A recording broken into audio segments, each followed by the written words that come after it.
Salam, selamat malam. Salam sejahtera di dalam nama Tuhan Yesus Kristus. Bersama saya, Pendeta Sukari Sembiring BBS dari Gereja Alkitab Allah Esa, Cabang Binjai Langkan. Bapak Ibu Saudara-saudara sekalian, pada kesempatan yang baik ini, kita akan membicarakan mengenai kitab kehidupan. Nah, jadi sebagai orang Kristen kita harus tahu apa itu kitab kehidupan. Kita buka di Keluaran 32 ayat 32 sampai 33 di Perjanjian Lama. Keluaran 32 ayat 32 sampai 33. Itu di ayat 33 Tuhan berfirman kepada Musa, "Siapa yang berdosa kepadaku, nama orang itulah yang akan kuhapuskan dari dalam kitabku." Ya. Jadi ini pada waktu Musa turun dari Gunung Sinai, dia mendapati orang-orang Israel sudah menyembah patung lembu dari emas. Ya, Musa marah, kemudian Tuhan juga marah, dan Tuhan ingin menghapuskan atau membinasakan semua orang-orang Israel pada waktu itu. Kemudian setelah berbicara dengan Musa, maka Tuhan hanya mengatakan, "Siapa yang berdosa kepadaku, nama orang tersebutlah yang akan kuhapus dari dalam kitabku." Kemudian di Daniel 12 ayat 1, "Tetapi pada waktu itu bangsamu akan terluput, yaitu barang siapa yang didapati namanya tertulis dalam kitab itu." Nah, jadi ini ceritanya pada akhir zaman nanti, di mana bila namanya tertulis dalam kitab itu, dia akan terluput, terhindar dari bencana besar pada akhir zaman nanti. Kemudian di Wahyu 20 ayat 15. "Dan setiap orang yang tidak ditemukan namanya tertulis di dalam kitab kehidupan itu, ia dilemparkan ke dalam lautan api itu atau neraka." Demikian juga di Wahyu 21 ayat 27, "Tetapi tidak akan masuk ke dalam sesuatu yang najis, atau orang yang melakukan kekejian atau dusta, tetapi hanya mereka yang namanya tertulis di dalam kitab kehidupan anak domba itu yang bisa masuk ke dalam kerajaan Allah." Ya. Jadi dengan perkataan lain bahwa bila nama kita tertera di dalam kitab kehidupan, begitu kita meninggal dunia, roh kita akan dijemput malaikat, dibawa ke Firdaus, jurusan ke surga. Bila nama kita tidak tercantum, tidak tertera dalam kitab kehidupan, begitu kita meninggal dunia, maka roh kita akan dijemput setan, dibawa ke alam maut, jurusan ke lautan api atau neraka. Ya. Jadi Bapak Ibu Saudara sekalian, itulah hebatnya kita sebagai orang Kristen. Ya. Jadi untuk urusan surga atau neraka, kita tidak ada timbang-timbang pahala. Apakah banyak amalnya atau banyak dosanya, tidak. Kita hanya dilihat di dalam kitab kehidupan. Apakah nama kita tercantum atau tidak. Kalau tercantum nama kita masuk surga. Kalau tidak tercantum, kita masuk neraka. Ya, hanya seperti itu. Ya. Jadi Bapak Ibu Saudara sekalian, tentu kita akan berusaha bagaimana caranya supaya nama kita tercantum dalam kitab kehidupan. Bagaimana caranya supaya nama kita tercantum? Ya, apakah kita mesti berdoa berjam-jam lama di gereja misalnya atau di rumah? Ya, apakah mesti kita ke Yerusalem berdoa setiap tahun? Atau misalnya kita memberikan sumbang-sumbang yang besar ke panti-panti asuhan atau ke gereja-gereja? Ataukah mungkin kita langsung meminta kepada Tuhan Yesus, tolong cantumkan nama aku dalam kitab kehidupan itu. Apakah seperti itu caranya? Tentu kita kembali ke Alkitab. Apa kata Alkitab? Jadi kita ambil di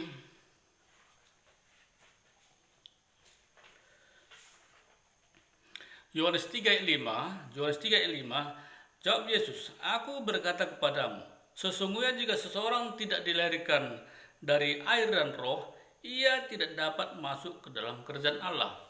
Ya, jadi dengan perkataan lain, seseorang yang dilahirkan dari air dan roh, ia dapat masuk ke dalam kerajaan Allah. Ya, jadi seseorang yang dilahirkan, ya maksudnya dibaptis air dan roh, namanya akan tercantum di dalam kitab kehidupan. Seperti itu, Bapak Ibu. Jadi nggak repot-repot, kita hanya melihat ke Alkitab, apa kata Alkitab. Tetapi kita jangan salah, bagaimana seharusnya dengan bagaimana yang benar mengenai baptisan ini, baptisan air dan baptisan roh. Ya, jadi kalau baptisan air itu kita harus lihat konteks waktu. Apakah sewaktu Yesus masih jadi manusia atau sudah Yesus jadi naik ke surga? Ya, jadi pada waktu Yesus jadi manusia masih di bumi, itu baptisan air itu dalam nama Bapa, Anak, Roh Kudus. Ya, tetapi setelah Yesus naik ke surga, itu baptisan itu hanya dalam nama Yesus Kristus. Ya, jadi semua kita lihat di kisah para rasul, semua rasul-rasul membaptis itu hanya dalam nama Tuhan Yesus Kristus. Baik Paulus, baik Petrus, Yohanes, semua membaptis air dalam nama Tuhan Yesus Kristus. Tidak ada lagi membaptis dalam nama Bapa, Anak, Roh Kudus. Karena mereka percaya, mereka tahu bahwa Yesus naik ke surga itu sudah jadi Allah. Bukan lagi anak Allah lagi, bukan lagi anak manusia lagi. Itu kan gelar Yesus pada waktu dia masih jadi manusia. Ya. Jadi setelah dia naik ke surga, Yesus itu dah Allah itu. Jadi kalau baptisan itu dalam nama Tuhan Yesus Kristus. Ya. Jadi pedoman yang lain untuk baptisan ini ada di Roma 6 ayat 3-5, kemudian di Kolose 2 ayat 11-12, itu dah dewasa, selam, dan telentang. Ya. Dewasa, selam, telentang di dalam nama Tuhan Yesus Kristus. Itulah baptisan air yang benar. Ya. Jadi setelah kita melaksanakan baptisan air yang benar, itu 2-6 bulan kemudian kita akan menerima baptisan roh. Ya. Baptisan roh oleh siapa? Oleh Tuhan Yesus Kristus sendiri. Ya. Jadi di Matius 3:11, kemudian di Markus 1:8, kemudian di Lukas 3:16, kemudian Yohanes 1:33, semua menyatakan bahwa baptis roh itu adalah oleh Tuhan Yesus Kristus sendiri. Ya, tidak ada wewenang manusia untuk baptisan roh.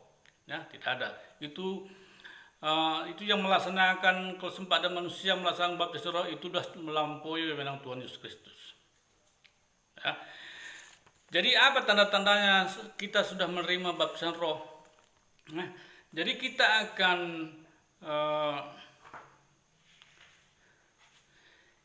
akan menerima karunia Roh Kudus, ya, karunia Roh Kudus. Di 1 Korintus 12 ayat 8-10, ya. Jadi karunia Roh Kudus itu bermacam-macam, ada memberi karunia untuk menyembuhkan, karunia untuk bernubuat, kemudian karunia untuk membedakan bermacam-macam roh, karunia untuk berkata-kata dalam bahasa roh, kemudian menafsirkan bahasa roh, dan lain-lain. Kita akan menerima salah satu dari yang karunia Roh Kudus ini. Kemudian kita juga akan menerima buah roh. Ya, buah roh di Galatia 5 ayat 22-23, di mana buah roh tersebut adalah kasih, sukacita, damai sejahtera, kesabaran, kemurahan, kebaikan, kesetiaan, kelemah lembutan, dan penguasaan diri. Ya. Jadi setelah kita menerima baptis roh tadi, kita menerima karunia Roh Kudus, kemudian kita menerima buah roh, kemudian Tuhan Yesus akan memateraikan Roh Kudus atas kita. Ya, Tuhan Yesus akan memateraikan Roh Kudus atas kita. Itu ada di 2 Korintus 1 ayat 21-22 dan di Efesus 1 ayat 13. Ya, jadi kita ulang sekali lagi, setelah kita melakukan baptisan yang benar, dewasa, selam, telentang dalam nama Tuhan Yesus Kristus, kita akan menerima karunia Roh Kudus. Kemudian setelah kita menerima karunia Roh Kudus, kita juga menerima buah roh, Tuhan Yesus Kristus akan memateraikan Roh Kudus atas kita. Itu ada di 2 Korintus 1 ayat 21-22 dan Efesus 1 ayat 13. Jadi setelah kita menjalani ini, maka kita akan disebut sebagai anak-anak Allah. Ya, kita sebut anak-anak Allah, kita berasal dari Allah, dan nama kita sudah tercantum di dalam kitab kehidupan milik Yesus. Ya. Jadi nama kita sudah tercantum di dalam kitab kehidupan milik Yesus Kristus. Ya, dengan demikian kita akan diperlengkapi dengan pekerjaan baik. Ya, ada di Efesus 2 ayat 10, Kemudian di 2 Timotius 3:17 kita akan diperlengkapi dengan perbuatan baik. Jadi kita tidak perlu lagi memikirkan bagaimana untuk mencari pahala. Tidak, kita sudah disetting dari Allah apa yang mesti kita lakukan. Kemudian di 1 Yohanes 5:18 itu Roh Kudus juga akan melindungi kita dari berbuat dosa. Roh Kudus akan melindungi kita dari berbuat dosa. Kemudian Roh Kudus akan melindungi kita dari yang jahat. Ya, seperti pada saat sekarang ini kita menghadapi pandemi COVID-19. Ya, jadi dengan kita melaksanakan ini, Tuhan Yesus Kristus, Roh Kudus akan melindungi kita dari yang jahat seperti pandemi COVID-19 ini.